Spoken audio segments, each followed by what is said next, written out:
Welcome, folks. Come on in to a little bonus Saturday content. I had not planned on doing a show today, but a couple things came across my desk, and I had a couple small items I wanted to, I'd been meaning to check off the list to share with all of you.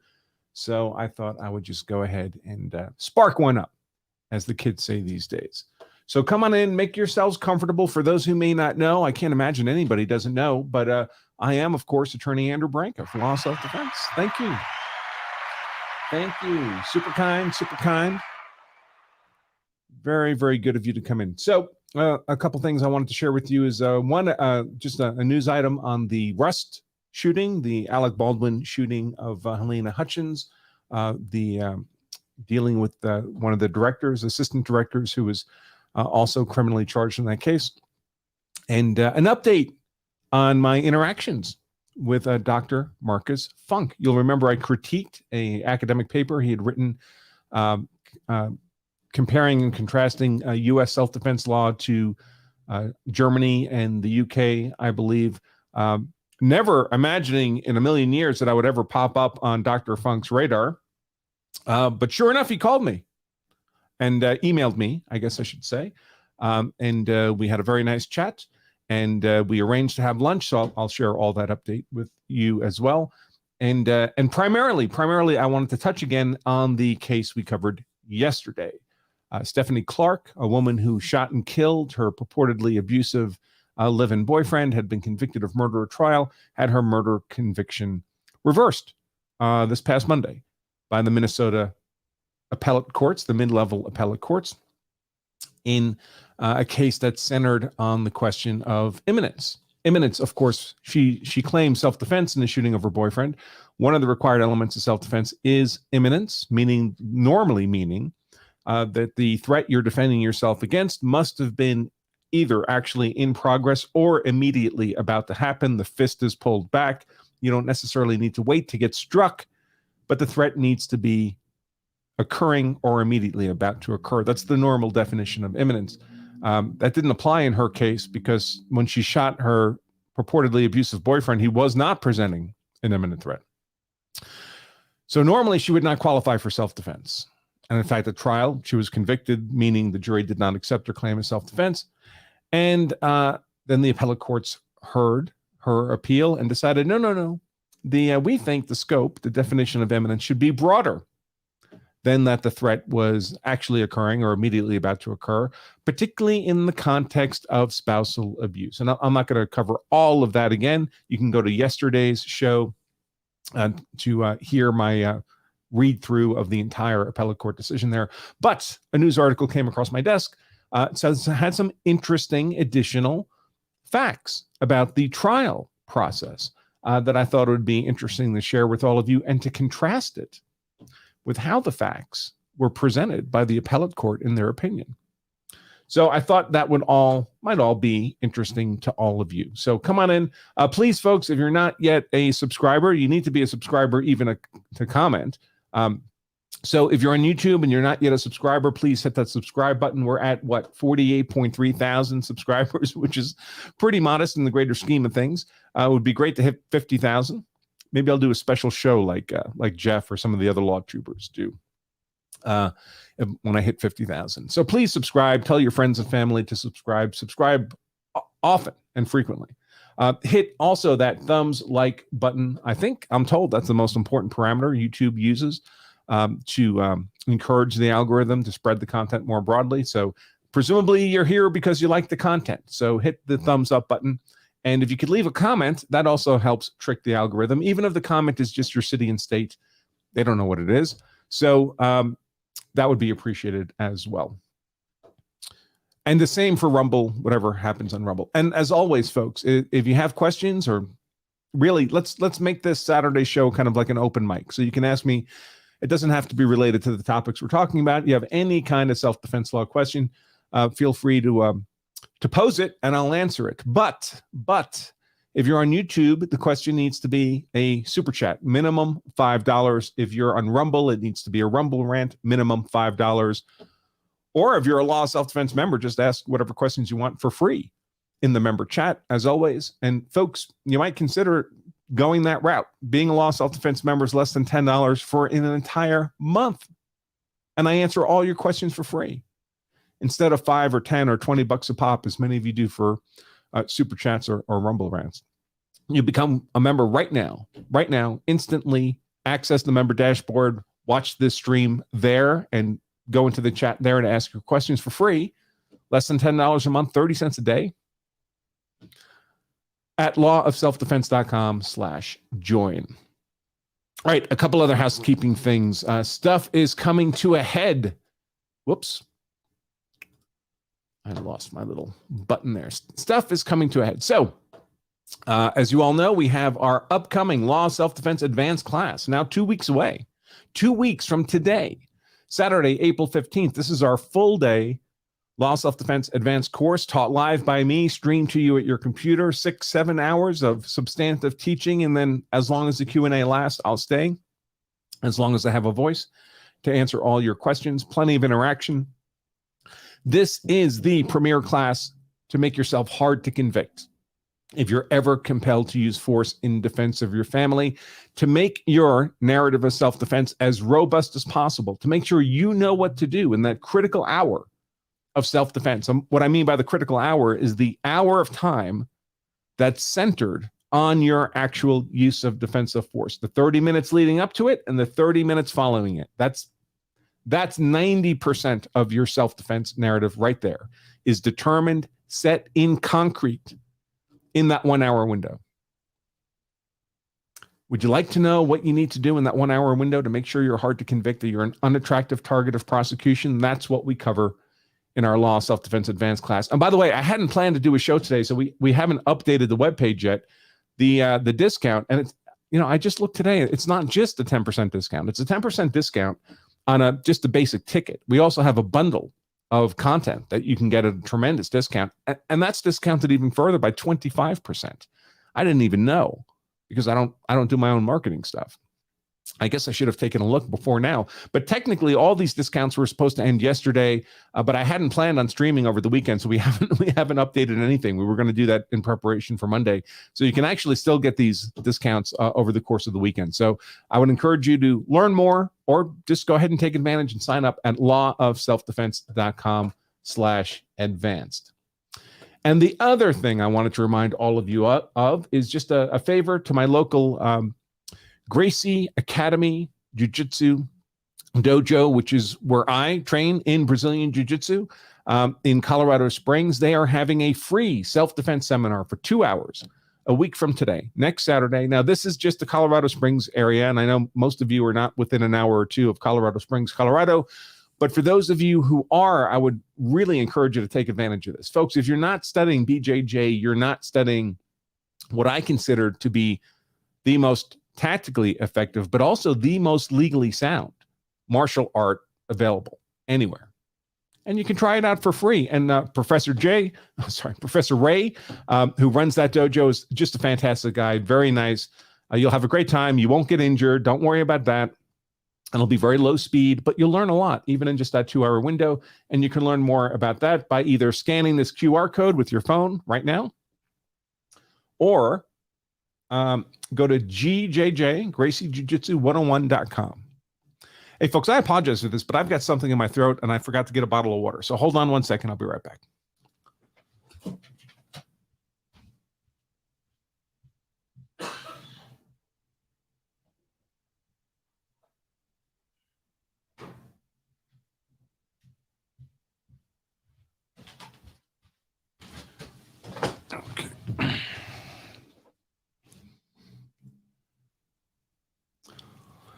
I can't call for help on a Saturday. No one else is here. And a little San Pellegrino to the rescue. All right, so that's the last housekeeping thing I think I needed to address. And I'm back. Okay. Hey, Kurt's in the chat. How you doing, Kurt? I'll pour that into my mug.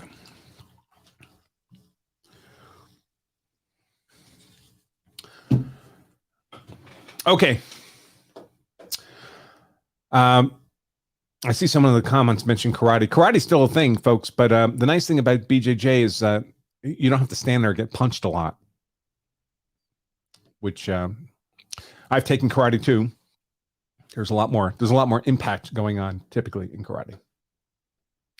All right, so first thing, let's talk about Rust. Just a quick news article. It's not worthy of doing an entire show by itself, but I wanted to, since we're going to continue to follow this whole Alec Baldwin situation, I thought I'd cover this update. Here we go. Let me make this a little bigger.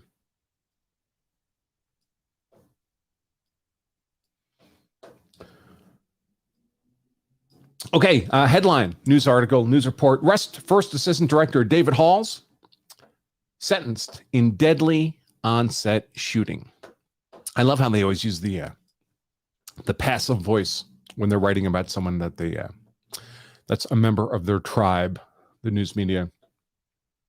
So the article, during a virtual plea hearing on Friday, so he didn't even have to go into court, Halls pleaded no contest to his misdemeanor charge. He answered the judge's questions, though he did not make any further statement on the incident. His attorney said, of course, he's extremely traumatized and rattled with guilt, blah, blah, blah, blah. He's in a lot of pain, a lot of trauma. That's still his attorney talking. The prosecutor argued that as safety coordinator, it was Hall's responsibility to ensure that the firearm did not have any live rounds and that there had been previous safety issue on the set involving firearm discharges. That's arguably all true. Of course, that doesn't do anything to relieve Alec Baldwin of his own responsibility. Everybody's responsibility. If you look at the Actors Union guidebook on this kind of stuff, they have a very, very fat book of safety requirements covering everything from guns to helicopters to all kinds of stuff. Safety is everybody's responsibility. So more than one person is responsible for safety in the set. And of course, ultimately, at the end of the day, the last safety step possible is falls under the responsibility of the person actually handling the weapon when it discharges. And of course, that would be Alec Baldwin. That's why we see here that the penalty is not very severe. Now, I do notice that they say, let's see. I guess his lawyer asked for a deferred sentence, but the sentencing judge said no. So he got 6 months unsupervised probation, a $500 fine, 24 hours of community service, taking a fire safety course within 60 days. A fire safety course? They must mean a gun safety course. Why would they need to take a fire safety course? Testify in all hearings involving the shooting and have no contact with co-defendants or witnesses. I don't see it here, but I believe he pleaded no contest. Let's see. So we can talk a little bit about what that means.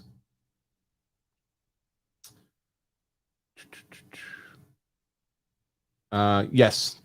No, I can't find it here, but my understanding is he pleaded no contest. So what does no contest means?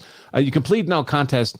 Normally, if you plead guilty to a criminal charge on some conduct of yours, that gives the game away for civil liability.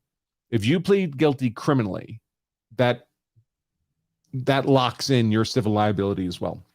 Because, of course, the standard for criminal guilt is beyond a reasonable doubt, which is up here, and the standard for civil liability is 51%, which is down here. So if you've achieved beyond a reasonable doubt, which you do when you take a plea, you've vastly exceeded what's required to establish your civil liability.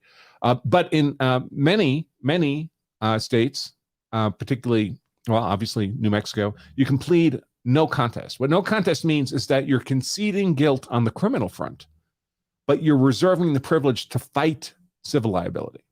And of course, lawsuits are flying all over the place. So he was willing to take the criminal conviction and a 60-day misdemeanor sentence in the county jail, not a prison, and but not willing while doing that to concede civil liability. So that's what he's retained there. So this is the first criminal sentence in this case. And he'll do 60 days misdemeanor. Now, what Alec Baldwin, of course, and Gutierrez, the actual Hannah Gutierrez, the armorer, they've both been charged with manslaughter, originally with a gun sentencing enhancement, which was bad because the sentencing enhancement was good for a 5-year mandatory minimum. That's gone away now, as we've reported on previously. So it's just the manslaughter charge itself. And believe it or not, that's only good for 18 months. under New Mexico law, discretionary with the sentencing judge. So it could be no time, even if Gutierrez and Baldwin are either or both are convicted of manslaughter. It's still a felony, however, so they would each have a felony conviction if they are convicted. So that's where we stand. The first sentence in the Alec Baldwin case, and there we go. That's Alec Baldwin. The other thing I wanted to mention was, again, Dr. Marcus Funk. I had critiqued his academic paper in a live stream. Most of you probably saw that. If not, you can go back in YouTube or the Law Self-Defense Members blog and find it, Rumble, whatever. And I knew Dr. Funk by reputation. I'd never met him, but I saw the paper, and I had a different position on some of the arguments he was making in his paper. So I critiqued that. And lo and behold, a few days later, I got an email from him, none other than Dr. Funk. Dr. Funk's credentials are unbelievable. He got his doctorate in law from Oxford. He was in the U.S. diplomatic service in Kosovo. He's a partner with Perkin Coie, which is a $1 billion law firm. He's a professor here at, I think it's the University of Colorado Law School. And just an unbelievably accomplished guy. Certainly far more credentialed than me by an enormous margin. So he calls me up, and of course you always wonder, they're going to call you up to, start yelling at you. And he could not have been nicer. Really nice. A lot of times when I critique, lawyers are terrible about this, but really anyone who believes they have some degree of expertise in something, you critique them, they often become extremely defensive and hostile. It's just the way most people are wired, in my experience. And it's unfortunate because, you could do the opposite and it would be much more productive. And that's exactly what Dr. Funk did. He was completely open, completely not defensive. And in fact, we scheduled to have lunch with each other. And up here in Denver, he also lives here in Denver. And we went to Union Station and had a very nice lunch and a very nice conversation. I brought him a copy of my book. He promised to mail me a copy of his book. And we had a great time. It was really nice. And in fact, he's coming on the show. So April 11th, Dr. Funk will be coming on the show. I'm not sure exactly what we'll talk about. Maybe we'll step through his paper again so he can share his own perspective, kind of flesh out what he was thinking about. And of course, he may disagree on some of my takes, and that's totally fine. And I got in the mail just yesterday Dr. Funk's book, Rethinking Self-Defense. I haven't had a chance to read it yet, of course. I just got it.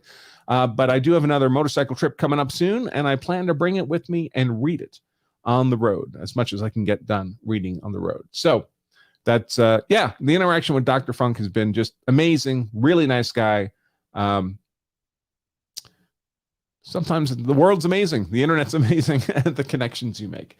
So that was all super great. Now, let's get back to Stephanie Clark. Stephanie Clark, where's her court decision? Here it is. This is the decision we went over yesterday. I'm not going to read the whole thing, but I noted when I came across this news article this morning about her case. The news article had a lot more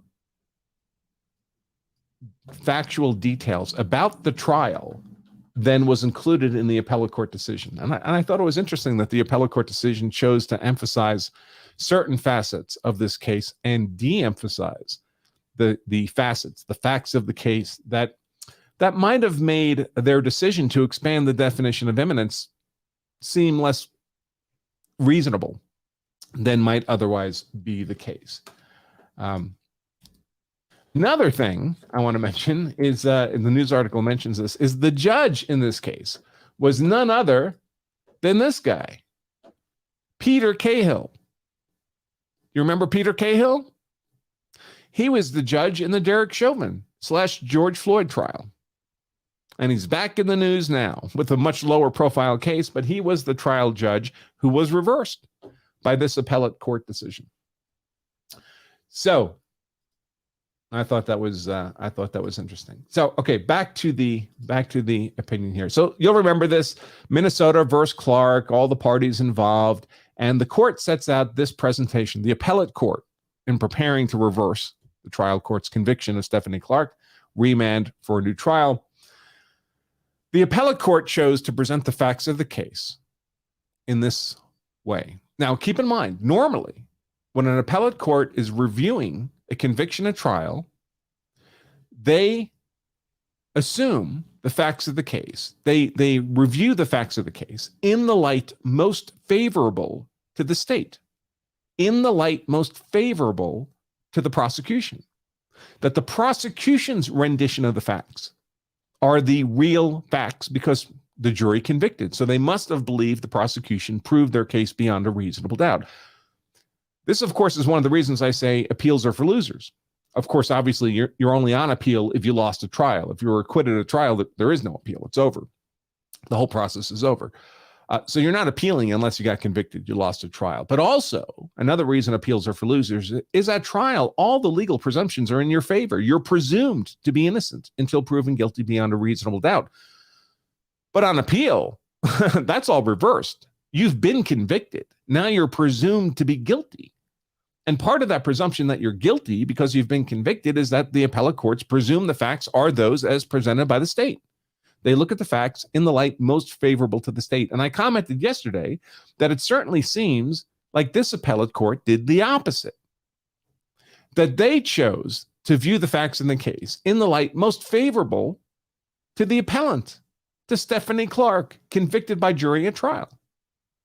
So let's review how they report the facts here.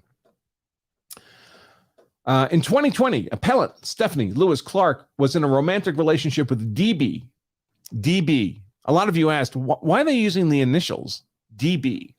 Well, the reason, folks, I suspect the reason, now that I've had a chance to actually look at the, get more facts on all this. Let me see, I got to pull up that article. DB, his last name is Butler. Believe it or not, his first name, Don Juan. Don Juan Butler. Is it possible the appellate court just didn't want to write out Don Juan? So they're using, because normally they only use initials if, it's kind of an ancillary character in the whole process and they're trying to protect their privacy, or if it's a minor, they use initials all the time. But normally for an adult, they wouldn't use initials. Don Juan Butler. Interesting. So, Stephanie Louis Clark was in a romantic relationship with Don Juan Butler. Clark, her 5-year-old son, and Don Juan lived in Clark's home. Don Juan became abusive toward Clark approximately a month and a half after he moved into her home. Now, there's going to be a whole litany of abuse cited here by the appellate court. I want you to remember this long list, or that it was a long list, because Judge Peter Cahill had a very different view of all this purported domestic abuse, and he was there in the courtroom, obviously. But here's how the appellate court chooses to present it. Don Juan became abusive toward Clark approximately a month and a half after he moved in. The abuse became progressively worse over time, and by January 2020, occurred nearly every day. Don Juan prevented Clark from socializing with her friends or family members and did not permit her to leave the home without his permission.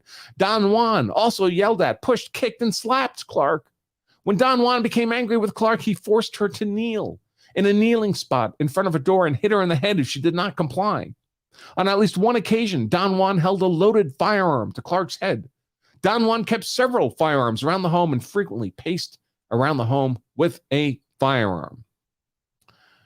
On March 5th, 2020, Don Juan and Clark got into an argument. Don Juan forced Clark to kneel in her kneeling spot and punched her with a closed fist. Don Juan's violence continued to escalate that evening as he held a loaded firearm to Clark's head. Clark later left the home to pick up her son. Some might suggest that's a good time to get away, but after Clark returned home, Don Juan continued hitting her, punched her with a closed fist, and hit her in the face with a basketball. Don Juan threatened Clark by saying, "Wait for tonight. Wait for your son to go to bed. I'm going to break your ribs." Clark was afraid of Don Juan, was afraid he was going to beat her to death. Clark testified, "I remember feeling terrified. I remember feeling like I wasn't going to wake up. I remember being scared for my son." Clark picked up a nearby firearm and shot Don Juan. Don Juan went into the bedroom where Clark picked up a second gun and shot him again. Don Juan died of multiple gunshot wounds. And the next day, Stephanie Clark would be charged with murder. Now, look at this description of the shooting. She shot him with one gun, and then she shot him with a second gun, which already is kind of weird, right?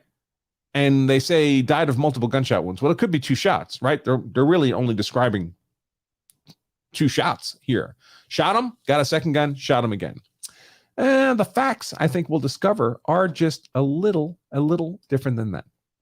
Let me pull up the news article here.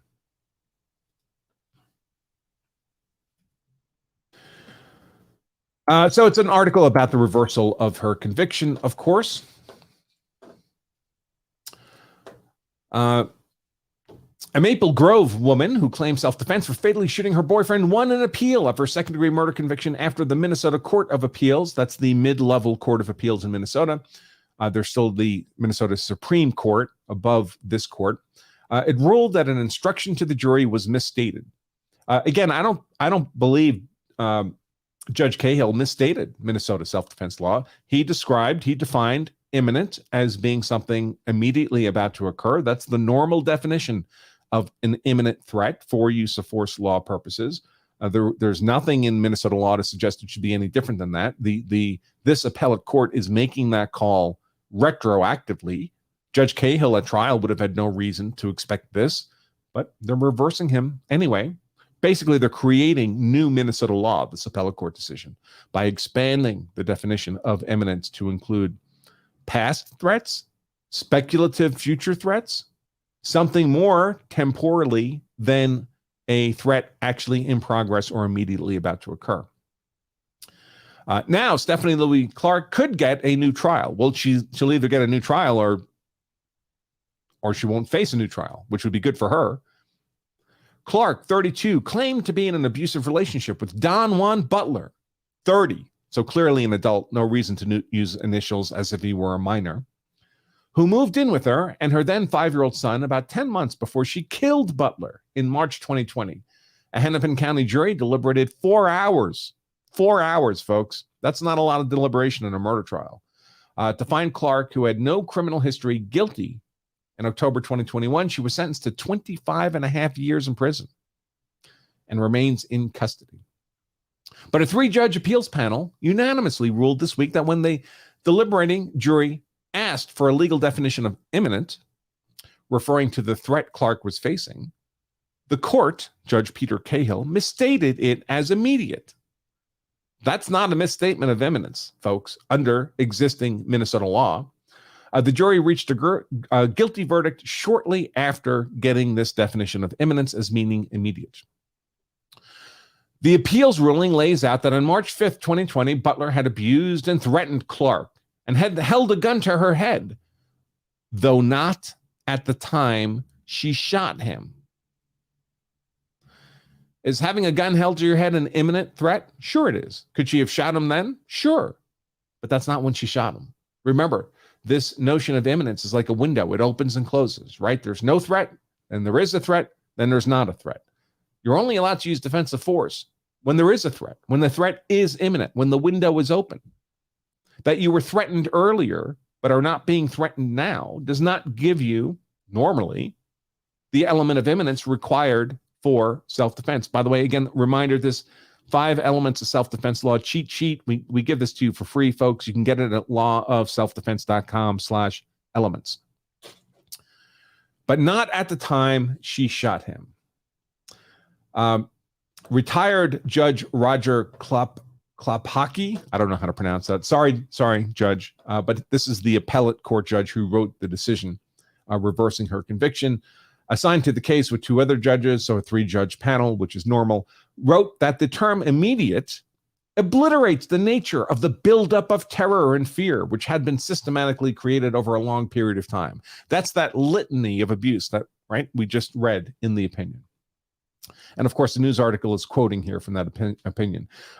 Given Don Juan's violent actions against Clark, the jury could have found that Clark was in imminent danger of great bodily harm, even if such danger was not immediate. What? What does imminent mean if it doesn't mean immediate?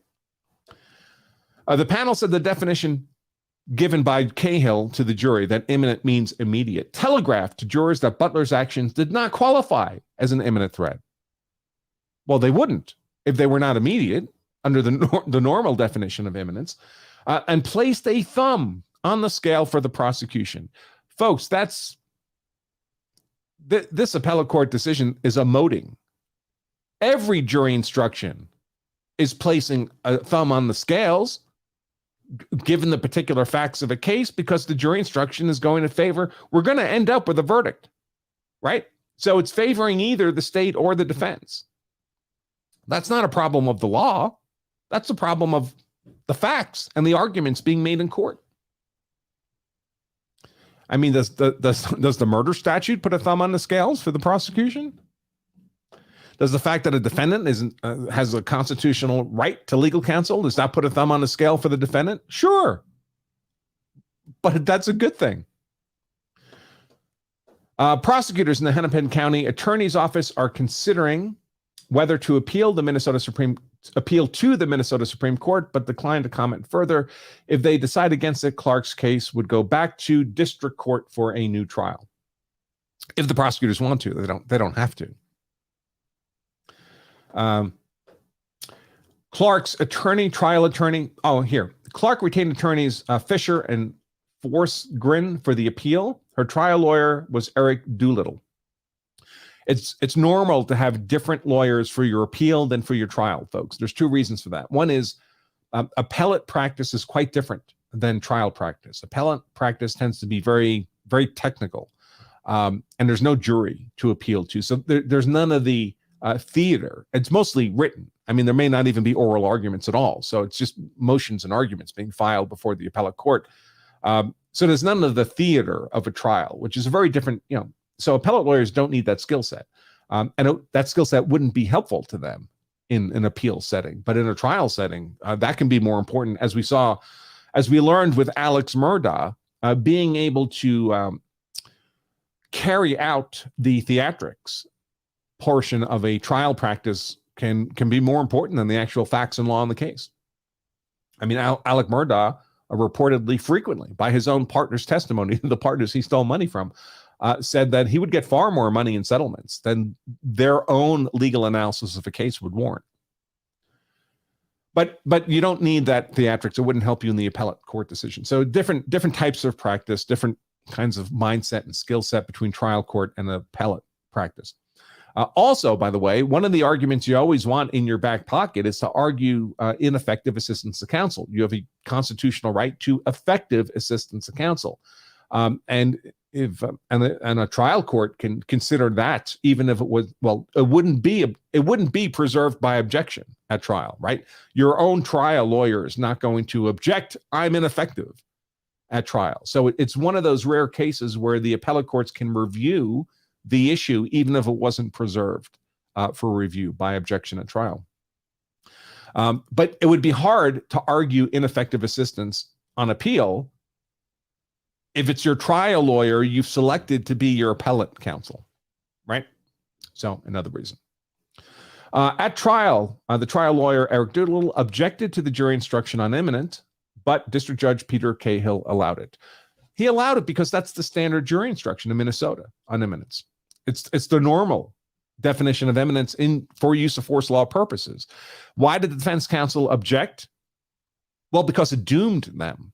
Because the facts here were unequivocal that when this woman shot Don Juan dead, he was not in that moment presenting an immediate threat or a threat actually taking place. So she didn't have the traditional imminence required for self-defense. So of course he objected to the traditional definition. It doomed their self-defense claim. And of course, in any self-defense case, if your self-defense claim collapses, you're in trouble, because you're not saying I didn't shoot that person. You're saying I did shoot him, but I did it in self-defense. If the self-defense part goes away, all that's left is a confession. So of course the trial counsel had to object to the traditional definition of imminence as actually occurring or immediately about to occur, because there was that didn't exist here. But Cahill allowed the standard definition. Quote, by narrowly defining it like that, I knew we were done, her trial lawyer said in a phone interview. The appellate court author, judge, said the facts of the case are tragic, and especially in light of Butler's escalating and violent abuse against Clark. Remember that whole litany of abuse written in the appellate court decision? Clark testified, so she took the stand at her trial, that she shot Butler because she feared he would kill her or hurt her son. The abuse became progressively worse and was occurring nearly every day. She said she couldn't leave home without his permission, and that he yelled, pushed, kicked, and slapped her, and frequently paced around with loaded firearms. When he became angry, he would force Clark to kneel and he would hit her. She testified that on the day of the shooting, Butler hit her and held a loaded gun to her head. She left to pick up her son, and when she returned, he continued abusing her. He threatened her, saying, wait for tonight, wait for your son to go to bed, I'm going to break your ribs. The appellate ruling states, right? We just read all that. Here is a rather different view of the facts than we heard in the appellate court decision. What did the appellate court decision describe her use of force? Clark picked up a nearby firearm and shot Don Juan. Don Juan went into the bedroom, so he's retreating from her, where Clark picked up a second gun and shot him again. What are the actual facts? The actual facts, as testified at trial, is Clark picked up a gun and shot Don Juan. Whoops, I forgot to switch back. Clark picked up a gun and shot Don Juan 8 times. No wonder she needed a second gun. She emptied the first gun, probably. She shot him 8 times. He fled. He fled to the bedroom. Is he any kind of threat at this point? And he's still alive. He fled to the bedroom. She grabbed another gun and shot him again 5 times. So I can easily imagine, they don't say what the guns were here, but I can easily imagine that she simply emptied 2 guns into him, that she emptied a 7+1 round pistol into him, and then she shot him with a J-frame revolver, 5 rounds, until click, click, click, click, the gun was empty. At sentencing, this is also interesting, a rather different perspective here from the trial court than from the appellate court decision. At sentencing, her trial lawyer pleaded with the judge for a lesser penalty. Remember, she got 25.5 years. Pleaded with the judge for a lesser penalty because Clark was motivated by extreme terror, having a loaded gun put to her head multiple times, having to kneel and take beatings, the threats, the physical violence. The trial lawyer said these cases are often behind closed doors with no witnesses. And of course, there were no other witnesses here other than the defendant, the victim being dead. Of the 20 women killed in domestic violence in Minnesota in 2020, he said it's reasonable to believe that they would be in a similar circumstance to Ms. Clark. Is it? How would we know that? Assistant Hennepin County Attorney Krista White said in her closing argument that we don't get to hear from Don Juan what happened that night, and she honed in on the second gun to reject Clark's self-defense claim. That seems fairly reasonable, right? If you shot someone 8 times and they ran away, maybe that was self-defense. They're still alive in that moment. But then you get a second gun, you chase them down, follow into the other bedroom and shoot them 5 more times. In what world is that self-defense? The prosecutor, in closing, said she had every opportunity to leave or make a different choice that night, and there is a duty to retreat in Minnesota. And instead, she murdered him. Clark, the defendant, told Judge Cahill at sentencing that she loved Don Juan and is haunted by what happened. I knew he was going to kill me. All I can think about was not being able to protect my son. All I can really remember is feeling scared and pulling the trigger over and over. We could actually say that 13 times, right? 8 shots and 5 shots, over and over and over and over and over and over and over and over and over, with a pause in the middle to chase him down into the bedroom, pick up another gun and shoot him 5 more times. Here is very interesting. Remember that litany of abuse recited in the appellate court decision? At trial, at sentencing, Judge Cahill told Clark that he didn't find her to be a credible witness. And all that abuse, what's the source of that? What's the evidence for that? Clark's own self-serving statements. And if you don't believe her, what's that evidence worth? Is it at all real? Is it a complete fabrication? Cahill didn't believe her. Judge Cahill told Clark he didn't find her to be a credible witness. And the only corroboration of domestic abuse is a bruise. A bruise, folks. That's it. There's no evidence of any of this, of the kneeling, of the beatings, of the threats to break the ribs, of the gun to the head. There's no evidence of any of this except for Clark's own testimony on the stand in circumstances where it can't be controverted because she's the only surviving witness of the fight. The only corroboration of all this domestic abuse is a bruise. By the way, folks, in most cases of domestic abuse, it's both parties are abusive to each other, physically abusive to each other. It's the nature of their relationship. We have the stereotype image of a guy, I don't know, from the 1950s, just routinely telling his wife to go get his belt so he can beat her. I don't know how domestic violence worked in the 1950s, but in our current era, people engaged in domestic violence, they tend to be mutual combatants in that domestic violence. Or it could be the woman who's violent. Not at all uncommon. We remember Johnny Depp and Amber Heard trial, right? So the only corroboration of domestic abuse is a bruise. He sided with the state, saying it's more likely Clark was angry and snapped. Do people kill each other, murder each other like that all the time? Yes. Does the firing of 8 shots, retrieving a second gun, chasing the victim down, firing 5 more shots at them, does that look more like someone who's just lost their temper than someone who's actually defending themselves against a threat? I think so. While Butler may have abused Clark, Judge Cahill said, he was not the aggressor while he was being shot. Minnesota has not defined imminent in the law of self-defense, so the panel looked to Kansas definition. Well, there is a definition of imminence, folks. It's not made up. There's a dictionary definition. This is not the first self-defense case in Minnesota where imminence had to be argued. There's law. It's just a normal default plain English definition of what imminence means. But the article favoring the appellate court reversal here says Minnesota has not defined imminent in the law of self-defense, so the panel looked to Kansas definition that recognizes the unique nature of domestic abuse as it relates to a claim of self-defense. Doolittle said victims are often killed, but when they kill their abusers in self-defense, victims are prosecuted. Doolittle would be Clark's trial attorney. What I'm hoping out of this is people take a critical look at how we prosecute women who were battered women. Well, they're not being prosecuted for being battered women. Clark was being prosecuted for apparently murdering somebody. That hardly seems unreasonable. But of course, he's arguing on behalf of his client.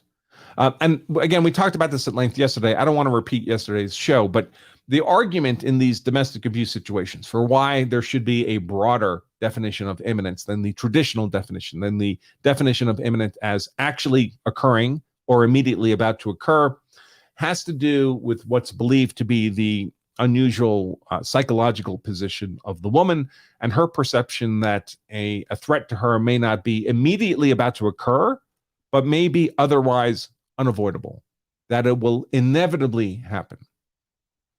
And if I were to give just like a stereotypical illustration, it might be, say, there's a classic woman who's routinely abused by her husband, but only when he's drunk. He gets his paycheck on Friday, stops off at the liquor store, comes home. He's friendly. He's fine, has a bunch of drinks, passes out on the couch.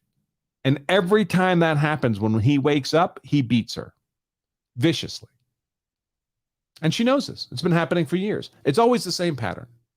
He gets some money, he buys some booze, he gets drunk, passes out on the couch, wakes up and beats her. So, same thing happens.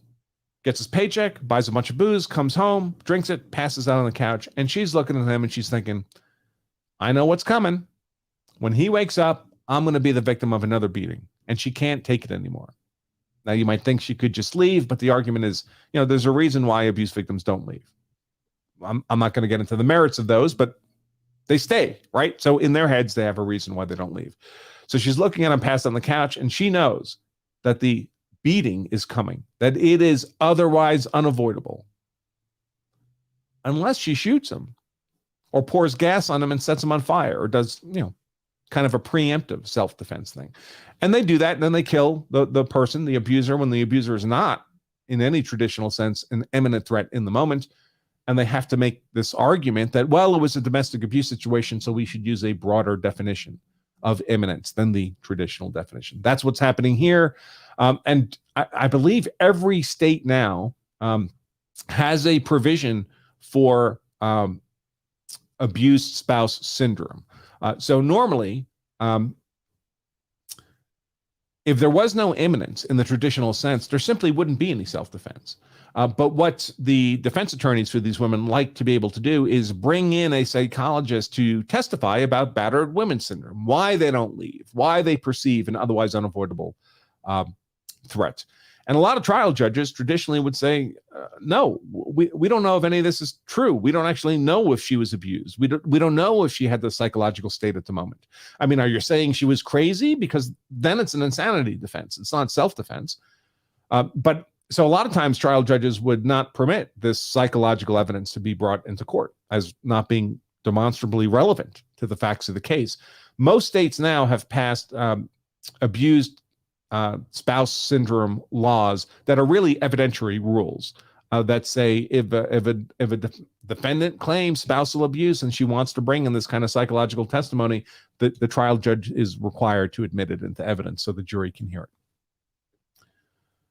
So that's how many jurisdictions address this kind of issue. All right, folks, I think I said it would be like an open mic Saturday. Everybody remembers Rush. He used to do, I think it was open mic Fridays, right?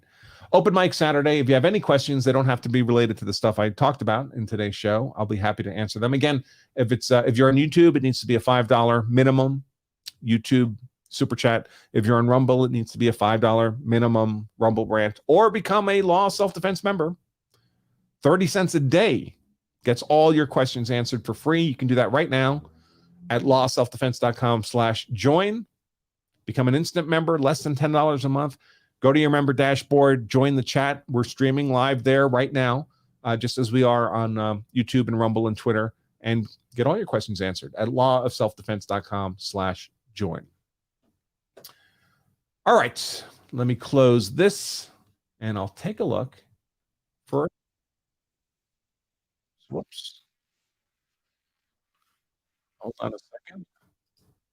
Okay. My own video started playing. Yeah, happy April Fool's Day, everybody. I should have come up with an April Fool's joke. I don't have one. Sorry about that. It's been a hectic few days.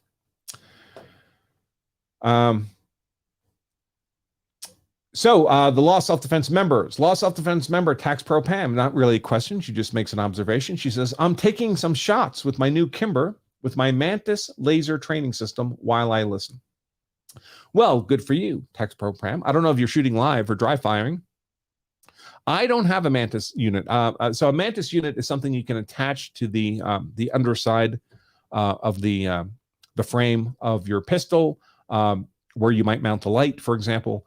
And it measures the various movements of your gun, and then can display those for you on a computer screen. And so it shows where there might be erratic movement, or if the gun recoils in an odd direction as opposed to straight up and down. I've never used one, but I've only heard good things about them. So good for you. Maybe I should pick one up.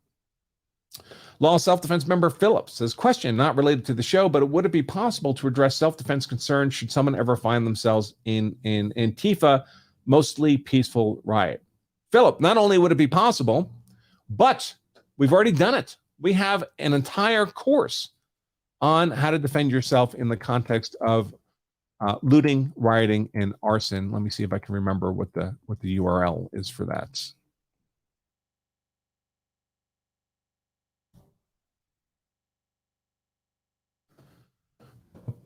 Yes. So rioting, looting, and arson. We have an entire course. It's a couple of hours, if I recall correctly, where I discuss all the kind of of course, it's traditional self-defense, but the circumstances of a riot, looting, arson situation tend to add kind of different legal decision-making dynamics to it.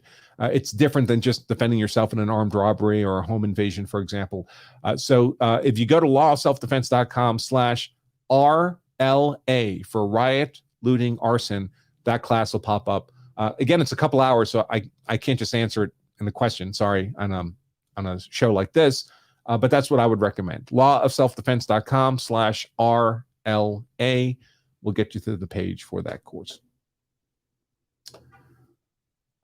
Let's see. Law of Self-Defense member Chuck says, I'm from Hunt County, Texas. I'm going back to Texas next week, folks. Hunt County, Texas. I had a fight with a table saw. The saw won. Oh, that's unfortunate. Oh, they saved the finger. Good. Glad to hear it.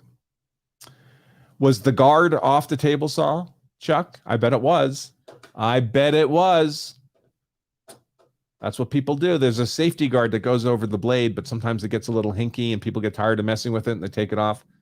I have to say, when I was in wood shop as a kid, there was no guard. Those came later. And of course, my wood shop teacher, like most wood shop teachers, yeah, he had a couple digits missing. Let's see. Law Self-Defense member Jack says, I saw a Facebook dash cam video where miscreants jumped out of a car and attacked a car in front of them with automatic weapons. On reflection, I'd be reluctant to get involved. I assume it was gang related and not my business. Well, there's a lot to be said for being a good witness or simply fleeing the area of danger, Jack.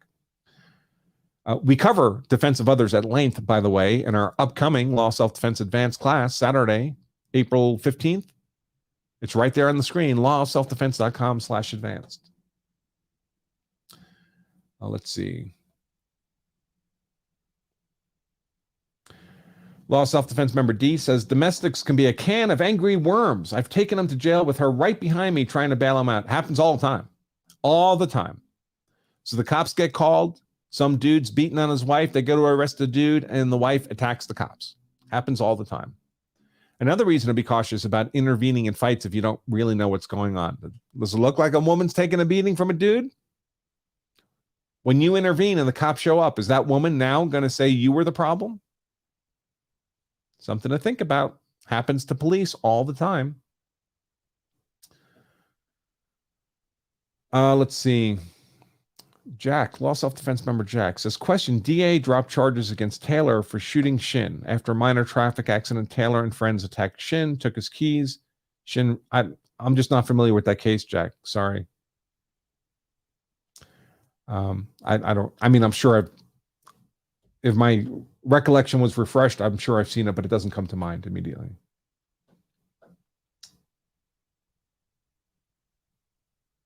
Let's see.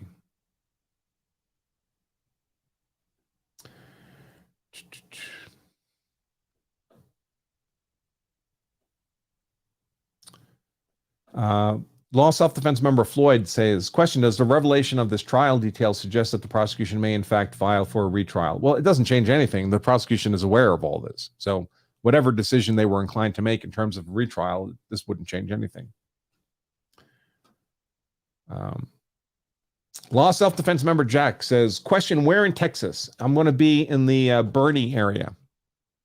So around Texas Hill Country, Fredericksburg, San Antonio, around there. But I don't think I'm only there for like a day. So I don't think I'll have time for a meetup. Sorry, folks. I do try to arrange those sometimes, but I don't think I'll have time for this trip. All right, let me take a look at Super Chats. That was all the member stuff. See if we have any. Looks like just one. Sue Smart, 15, $5 super chat. Thank you very much. Says, not a gun carrier myself, but I do find it and law very interesting, and I love watching your videos. Thank you. Thank you. Just ordered your book. You're wearing me down. Well, that's the point, right? By the way, folks, this is the book, Law of Self-Defense Principles, forward by Mas Ayub, if you know who Mas is. If you don't know who Mas is, you ought to. Very, very well-respected self-defense instructor, trainer. It's because I took Mas Ayub's class, a week-long class in 1996, that I changed my legal practice to be exclusively use of force law. So I wouldn't be doing any of this but for Massad Ayoob. He still teaches, by the way. So if you can get one of his classes, MassadAyoobGroup.com, I would strongly encourage you to take advantage of his, especially his MAG 40 class. That's the one I took in 1996. But this is the book, The Law of Self-Defense. Covers the 5 principles of self-defense in great detail. Easy read. The biggest compliment we get on this book is that it's easy to read by non-lawyers. I encourage you to take a look at the reviews on Amazon. Over 1,200 reviews, 4.8 stars, because 0.2 people suck. Let's round it up. 5-star review on Amazon. You'll see it for yourself, but don't buy the book on Amazon. They'll charge you for the book and shipping and handling. I'll give you the book for free. I just asked that you cover the cost of shipping the book to you. You can get this book at real book, real physical book. Get this book at lawofselfdefense.com/free book. Easy enough, right? lawofselfdefense.com/free book. And thank you very much, Suze Mark, for the kind words and the $5 super chat. Let me see if there's, oh my gosh, there's a Rumble rant. Those are quite rare for me. Blue Bunny 420, $5 Rumble rant. Thank you. Have you or will you cover the Texas military guy that shot the Navy vet in the protest riot situation? Is this the guy who was the Uber driver through the riots? Someone pointed an AK or something at him and he shot back. He's on, I believe, in Texas. He might be on trial right now. I don't think, if it's on trial right now, I don't think it's being streamed. So I can only really cover trials that are streamed. The way it works, folks, is I can only have an informed opinion about a trial if I can watch the trial. If it's being streamed, Law and Crime, Court TV, whatever. Because if I can't watch the trial myself, then the only thing I know about the trial is what's being filtered through other people. There's a handful of people who I would trust their perception of a trial. Kurt's one of them, if he's still here. Nick is another. Joe is another. But even then, I might disagree with their perception if I were watching it myself. But I'd have a high degree of confidence that they weren't far off base, or at least they were noting the important variables in the trial.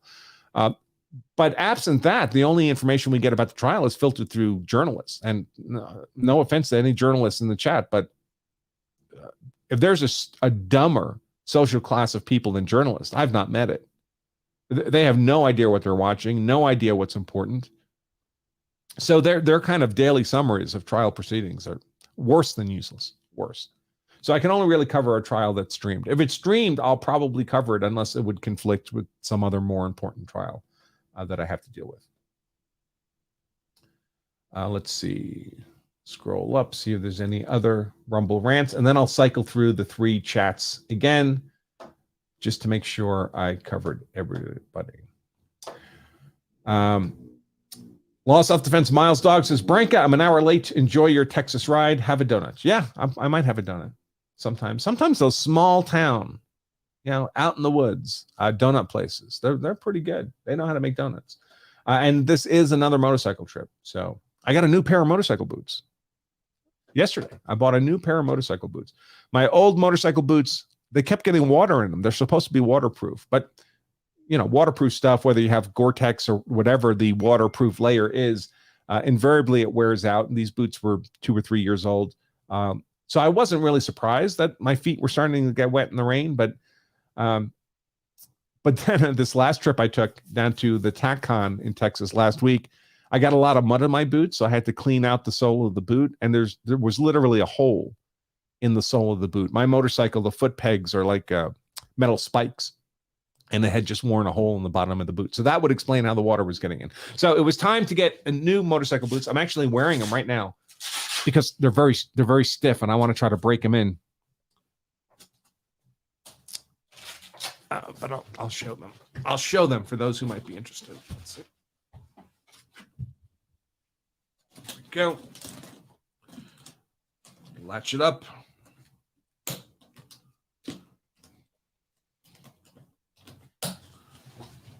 These are Andrew's new motorcycle boots. These are Alpenstar Toucan boots. So Gore-Tex waterproof, very, very solid. It's almost a ski boot, folks. That's how stiff it is. Lots of good protection. So yeah, I'm pretty I think I'll be happy with them. I won't know until I actually use them on the ride, but anybody smell that? Funny, funny, funny. No feet picks, only boot picks.